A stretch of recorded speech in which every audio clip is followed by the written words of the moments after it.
Hi everyone, how are you? Hope so, you are doing well. So, I am Dr. Devyani, and today we are going to learn about distraction osteogenesis.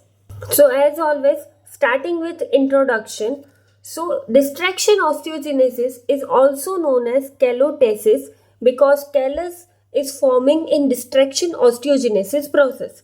Now, it was first done by Cordovilla and initially was done for treatment of non-union fracture. It was first done by Cordovilla, but basic principles are given by Eliza Rao, and this Eliza Rao is also known as father of distraction osteogenesis. Okay, so next is this diagram. So I just want to highlight some part in very simple language.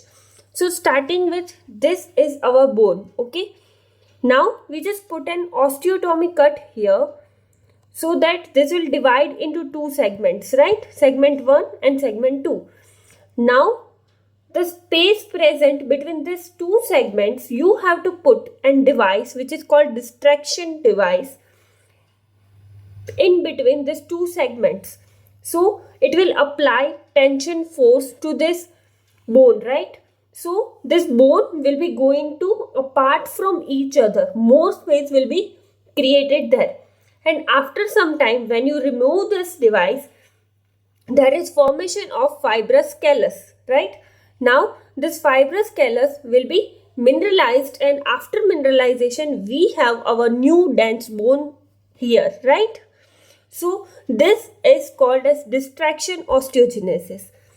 Now moving to definition. So distraction osteogenesis is technique of bone lengthening in which osteotomized bone is moved apart and there is new bone regenerate between two separated bony ends. Hope you understand this definition now. Okay. Now moving to protocols. So your distraction process should be atraumatic. Okay, so it is atraumatic corticotomy, or you have to put osteotomy or low energy corticotomy or osteotomy. Okay, so that means overheating of bone should be avoided to prevent bone necrosis. So what happened, that if you are giving more than required temperature to bone, then chances of necrosis of bone is there, right? So what is the critical temperature of bone? It means how much temperature you can give. So you can give 47 degrees Celsius for 1 minute, which is maintained by irrigation with saline, right? So that necrosis chances will be not there. Now what happened if you are giving 47 degrees Celsius for more than 1 minute? As you know, it is thermal necrosis. Okay. Now moving to next, which is phases of distraction osteogenesis. So in phases, we have three type of phases. The first phase is called as latency phase, or we can say delay period or healing period. So what happens here, that initiation of repair cells to form callus at site of osteotomy. You have just done osteotomy procedure, right? So now repair cells will come there and form a callus. Okay, so callus formation will start in initiation phase. Mostly the time for initiation phase is 3 to 5 days, but in infants and younger it starts after 1 day. An older and radiotherapeutic patient, we have waiting period. It means we don't have to wait, but physiological waiting period is there. So 7 days of waiting period. After 7 days, initiation will start. So why in older it is taking more initiation time? It means 7 days. After 7 days it is starting, because there is decreased vascularity, right? Then decreased osteogenic potential and decreased healing capacity, as well as increased systemic problems. That's why it is taking much waiting period. Okay. Now next phase is distraction phase. So in distraction phase, callus formed during latency period is distracted apart with help of suitable distraction device. It means in initiation phase callus is formed, right? Now you have to distract apart. Okay, so with help of distraction device. So in distraction phase, you have to learn the main two things. One is rate and another one is rhythm. So what is rate and what is rhythm? In simple language, rate is how much you have done and rhythm is how you have done. So suppose you are giving 1 mm per day distraction. Okay, so this 1 mm is your rate. Okay, but how you have done? आपने एक ही बार में 1 mm दे दिया या आपने 2 बार में 1 mm दिया, it means 0.5 mm and 0.5 mm, या आपने दिन में 4 बार पेशेंट को बुलाया 0.25, 0.25, 0.25 and 0.25. So that is called a rhythm. Okay, once a day, twice a day, thrice a day, all this is called as rhythm. So now what is the rate? So rate is based on age. Okay, remember this thing, and rhythm is not based on age. So for adults it is 1 mm per day. For children we can give more rate because they have more osteogenesis potential. So 1.5 to 2 mm per day you can give. For radiotherapeutic patient you can give 0.5 mm per day, and for small bone you have to give 0.5 to 0.7 mm per day. So this is rate of this distraction. Okay, now rhythm. So it is ideal that you have to give a continuous throughout the day, but it is not practically possible, right? So according to Eliza Rao, you have to give 0.25 mm 4 times in a day, but this thing is like patient will not accept this thing. So you have to give 0.5 mm 2 times in a day. Okay, or you can give 1 mm at once only, but the pain is not tolerable by patient. Okay, so the best thing is 0.5 mm twice a day, right? So as I said, rhythm is not dependent on age. Okay, now the question is, why should rate not be more than 1.5 to 2 mm per day? Because if you are giving a faster rate, there is risk of fracture of fibrous callus. Okay, and chances of soft tissue damage is there, or rupture can occur, and inferior alveolar nerve paresthesia will be increased at rate of more than 1 mm per day. Okay, that's why we don't want to give more than 1.5 to 2 mm per day. Now next is consolidation phase or healing index or resting phase. So now what happened, that period of neutral fixation, it is a period of neutral fixation. So distraction device is present, but it is not moving or causing any distraction, and it is in a neutral position. After 2 phases, you are not giving any movement or any strain through distraction device. Now distraction device is present in patient's body only, but now it is in a neutral phase.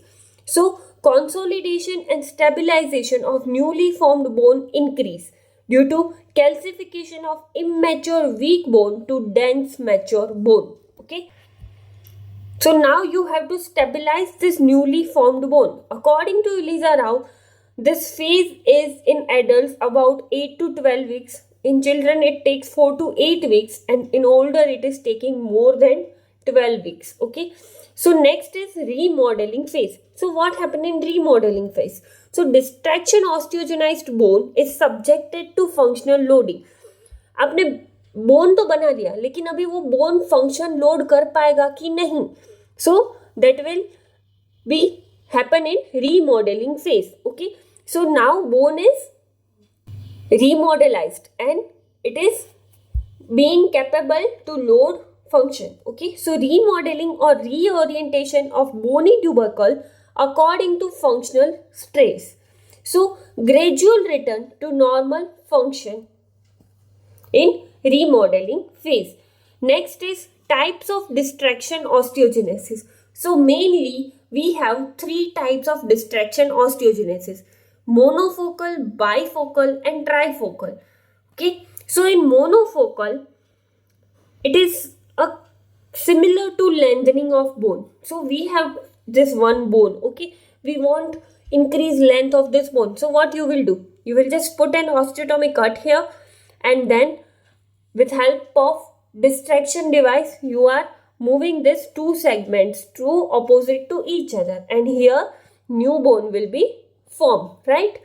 Example of this monofocal is severe mandibular hypoplasia. In this, you can use monofocal distraction osteogenesis. Next is bifocal. So what happened in bifocal? We have defect here, okay? We already have two separated bones, and in between these two separated bones, we have a defect, okay? So now you want to cover this defect. So you will just put an osteotomy cut in adjacent bone, which is healthy. So this segment of bone will be pushed toward this with help of distraction device. So you have to insert an distraction device at this site, okay? So new bone will form here. You have to distract this segment till these two segments are not joined with each other, okay? So this is called as transport disc, okay? So it is used in mandibular reconstruction after tumor ablation, okay? Next is trifocal. So again you have a defect, okay? Now you have to make a two transport segments. In both adjacent bones you have to put an osteotomy cut, okay? And this bone will form behind this transport segments, right? And you have to give distraction until these two transport segments join with each other. So this is used in reconstruction of midline mandibular defect after tumor removal, okay? So this is diagram from Nilima Malik. So as you can see, in monofocal we have this new bone formation here, right? While in bifocal we are just closing this defect by making a transport segment, okay? And in trifocal we have two transport segments, okay? Next is this diagram again from Nilima Malik. So in this diagram you can see mandibular defect covering by distraction osteogenesis, okay? So in this we have only one. So this is called as bifocal. We have only one transport segment, okay? But in this diagram we have two transport segments. So this is called as trifocal.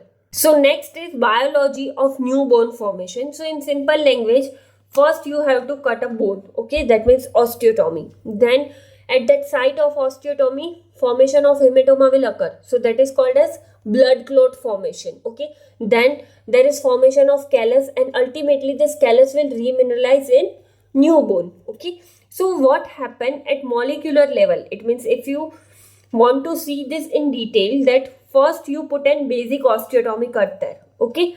Then there will be hematoma formation. So in hematoma formation, it means healing is occurring at that site. So at this site we have red blood cells, then we have inflammatory cells, fibroblast, undifferentiated mesenchymal cells, and platelets will be there. After this healing or hematoma formation, now primary mineralization will start. So where this mineralization will start first? Adjacent to osteotomy. It means we have a bone segments here, okay? You have put an osteotomy over here. So starting this mineralization adjacent to osteotomy, you have put here osteotomy, so mineralization will start from here, okay? But fibrous will be interzone centrally. Here we will get a fibers interzone, okay? Now in this interzone, what you can see, there is high concentration of fibroblast like growth factors. It means FGFs, and in this FGF you will find FGF1 which is acidic, then FGF2 which is basic, and also you can find FGF3 to 8 and insulin like growth factors. It means IGFS1 which is important for neoangiogenesis. अगर bone बन रहा है तो उसका blood supply भी बनाना पड़ेगा ना, that is why it is important for neoangiogenesis, okay? So other than this, you will find transforming growth factors, bone morphogenic proteins which is BMP, then platelet derived growth factors, and vascular endothelial growth factors, okay? Other than this, you will see increased blood supply at that desired site. Why? Because we are forming new bone, we are forming new blood supply. So obviously they will need more nutrition. It is 8 to 10 times more than normal. And regeneration of peripheral nerves you will find at that site, which is 1 to 3 mm per day. Okay, next is which type of bone will form. After distraction osteogenesis, we are saying that bone will form, but which type of bone will form that? So it is again based on interfragmentary strain theory. So in distraction osteogenesis process, you are just giving a strain to that bone segments. Okay, so this strain, if it is less than 2%, then intramembranous type of bone will form, which is forming in distraction osteogenesis. Okay, because we are giving strain, so it is in our hand that how much strain is given, right? So we are giving less than 2%, so it is formation of intramembranous. Then if it is more than 2 to 10%, then it is endochondral bone formation. So what happened in endochondral bone formation? First cartilage will form. After this cartilage formation, bone will form. Okay, so first chondrocytes will be there, and after this chondrocyte, osteoblast will be forming a bone. Then 10 to 100%. Here first is granulation tissue formation. पहले granulation tissue बनेगा, बाद में वापस से chondrocyte, कॉन्ड्रोप्लास्ट वो सब आएंगे, cartilage बनाएंगे, और कार्टिलेज बनाने के बाद ऑस्टियोब्लास्ट आएंगे और बोन फॉर्मेशन होगा. Okay, so this is a reverse process, right? Then more than 100% strain, then non-union. Okay, so this is a type of bone. After distraction osteogenesis, whatever bone will form, it is more similar to its adjacent bone. Okay, because we are giving a strain which bone can handle, right? So whatever mineralization will occur, it will be normal process. That's why it is more similar to adjacent bone. Okay, so what are the indications of distraction osteogenesis? For large skeletal discrepancies where bone graft is not an option. Then mandibular advancement beyond 10 mm. Then maxillary advancement, for example in cleft lip and cleft palate, if defect is more than 8 mm, in these cases we are preferring distraction osteogenesis. Okay, then increase height of ramus, length of body of mandible, then increase height and width for implant placement, post-traumatic defects, and to treat syndromic or non-syndromic craniosynostosis. What is craniosynostosis? It is a premature fusion of cranial suture. Okay, so in these cases you have to go for distraction osteogenesis. Now next is what can we do with distraction osteogenesis? So in maxilla we can widen maxilla, we can give advancement and vertical augmentation. In mandible we can widening, lengthening of body or ramus, and TMJ reconstruction. Next is distraction devices. So this distraction device is dividing in two categories. The first is external and another one is internal. So external, it can be bone. Okay, it taking support from bone. Okay, then in internal we have two types. First is subcutaneous and another one is intraoral. Subcutaneous means on the skin and intraoral means inside the oral cavity. Again this intraoral is divided into two. One is submerged and another one is non-submerged. So what is submerged? Inside a mucosa. Okay, what is non-submerged? It is outside a mucosa but inside a vestibule. Okay, next is depend on vector or direction. So in how much direction you can give a distraction using this device. So according to that, it is unidirectional, bidirectional and multidirectional. Okay, next is depend on type of anchoring tissue. It means from where it is taking a support. So it can be tooth bone, then it can be bone or it is hybrid or fusion of this both tooth bone and bone, right? Next is depend on purpose and site of distraction. So according to this use of distraction, it can be maxillary, mandibular or alveolar. Next is distraction device. So this is just for your understanding purpose. So first we have sleeve. Okay, with help of the sleeve you can rotate this distraction device. Okay, so then we have a movable block. So it is placed on a segment which we want to move. Then second is fixed block. So it is fixed on non-movable part of this bone. Okay, then we have a threaded central rod, right? So with help of this threaded central rod we can move this movable block towards fixed block according to our need. Okay, next is this triangular plates. Okay, it will be placed on bone, right? After this we have a holding rod which supports this whole device. Okay, which hold this whole device is called as holding rod. And other than this we have this supporting rods. Okay, now see these threads in this central thread rod.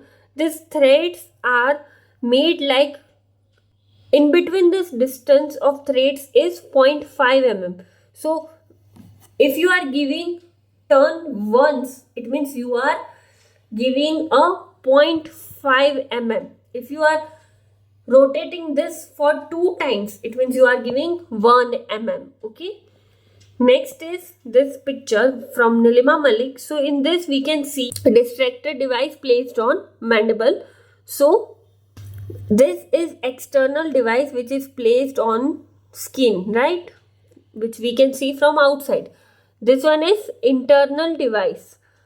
Okay, or submerged intraoral device for mandibular lengthening. Okay, so it is submerged, it means inside a mucosa, right? Next is this tooth bone. So here you can see it is taking support from premolar and molar, right? That's why it is called as tooth bone. In this last image you can see a multi-vector external device. This one is unidirectional device. This is a bidirectional device, and here we have multivectoral devices. Okay, so in this we can give transverse direction, linear direction and angular direction, right? So in this you can see this one is rigid external distractor. Okay, and this one is mandibular multi-directional distractor device. This is again a submerged intraoral device for mandibular lengthening, and this one is semi-buried alveolar distraction device. Now moving to external distraction devices. So in this it is placed on outside skin and it is visible from outside, right? So what are the advantages of this external device? Large movements can be achieved because we can give a multi-vector movements, because vector can be easily changed. Okay, it is placed on skin, that's why we can easily change our vectors. Okay, next is distraction rods can be replaced and easy to remove under local anesthesia only. Okay, next is what are the disadvantages? Bulky and it can lead to facial scars, pin track infections and need for special care. Okay, next is internal device. So it is under skin or mucosa, it is not visible, and distraction port is visible from outside because it is on skin, which is called as semi-buried device. Okay, in this you can see that semi-buried device, right? Next is advantages of internal distraction device. So it is giving a psychological advantage. And what are the disadvantages? That vector can't change and it is difficult to remove and require a general anesthesia because you are putting this inside a oral cavity. Okay, or we can say in any body part. Okay, next is what is the surgical technique? So the common surgical technique for placing any distraction device is starting with general anesthesia or local anesthesia. Then you have to put in soft tissue incision and then you can give a osteotomy of your desired site Then you have to fix a device. Okay, after fixing, you can do a suturing, and after suturing, we are starting with our phases, which is latency period, distraction phase, and consolidation. After consolidation, we have to remove this device, and then process of remodeling will start. Okay, now mandibular distraction osteogenesis. So we are using this mandibular distraction or osteogenesis for regeneration of bone.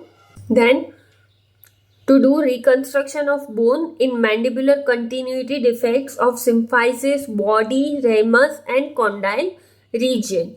Next is before dental implant placement, TMJ ankylosis cases, in micrognathia cases, and in Pierre-Robin syndrome, and to treat a malocclusion. What is this Pierre-Robin syndrome? It is a triad of micrognathia and glossoptosis and airway obstruction.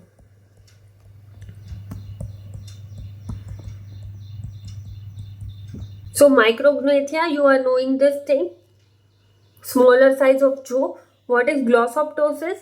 It is backward position of tongue, and due to this patient will feel airway obstruction. Okay, next is this diagram. So in this you can see we can do a vertical height increase and horizontal lengthening can be increased with help of this distraction devices. Okay, in this you can see a maxillary advancement. Okay, so you have to place a distraction device to advance this maxilla. Okay, next is maxillary distraction osteogenesis. So it is used in maxillary hypoplasia cases, then cleft lip and palate syndromes like Cruzen syndrome and Apert syndrome. This Cruzen syndrome is nothing but your craniosynostosis, which we already seen, that premature fusion of cranial suture. What is this Apert syndrome? This is a genetic disorder that causes fusion of skull, hand, and feet bones. Okay, and other than this you can use in Lefort 1, 2, 3 and monoblock advancement. Okay, so what is this monoblock advancement? So this is a ideal position of your alveolar ridge, right? But it is not here. So what you have to do is you have to give a Lefort 1 osteotomy over here, and then with help of distraction devices this will advance to this normal position. Okay, and this is a maxillary widening procedure. So this one is your mid palatine raphe. So with help of this molar and premolar you can widen a maxillary arch. Okay, this is example for mandibular transport disc distraction osteogenesis, which is called as TDDO. So in this you can see a external distracting devices. In this we have a disc, okay, transport disc, which we already seen, like we have a two bone and then we will put a osteotomy over here. So this is called as transport disc to correct this defect. Okay, so in this you want to correct this defect, that's why you are giving distraction. So this is your transport disc, and same thing which we can do with internal distractor. Okay, now next is this cranial distractors, so which is used in this syndrome, that like craniosynostosis and all.